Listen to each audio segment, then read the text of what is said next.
Blackstone Audio presents Obamanomics, How Barack Obama is Bankrupting You and Enriching His Wall Street Friends, Corporate Lobbyists, and Union Bosses, by Timothy P. Carney. The dedication reads, To my old boss, Bob Novak, his country's good servant, and God's first. Forward. If one asked the average American to describe how big business affects the major policy battles occurring in Washington, D.C., he would probably say that the business community funds armies of well-heeled lobbyists who regularly descend on the Capitol to thwart the progressive agenda of national health care, cap-and-trade climate schemes, and expanded regulations for Wall Street and other industries. This is, after all, the popular perception of the political position of the business community. It is also mistaken. In reality, the typical corporate lobbyist opposes free markets and champions corporatism, an economic system where the government intervenes in the economy for the benefit of certain politically connected business interests. These lobbyists often claim their clients' cause is an exception to their staunch free market principles. My staff refers to these lobbyists as libertarian butts, because they often begin their pitch to us with, I'm a libertarian, but, in this case, government intervention is necessary because...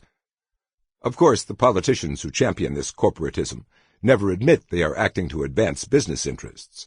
Instead, they wrap their schemes in the language of charity and compassion for the least among us, even though it is precisely the least among us who will suffer most from the economic damage that will inevitably result from the expansion of the welfare regulatory state.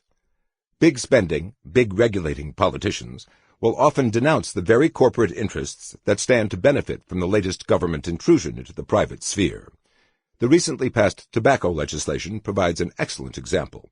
Lobbyists for the largest tobacco company helped draft the bill and supported it because it largely protected the interests of the industry giant while harming the small tobacco companies that can't afford to spend thousands of dollars on lobbyists.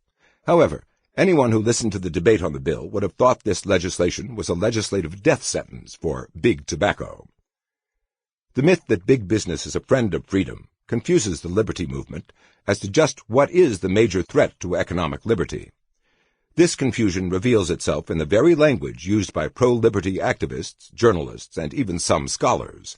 How many times do we hear defenders of the market describe their enemy as socialism? Yet there is no substantial political constituency for socialism, a system where government directly owns and operates business. Instead, the real threat to the free market is corporatism. Exposing the ways big business has worked to undermine liberty. Sample complete. Ready to continue?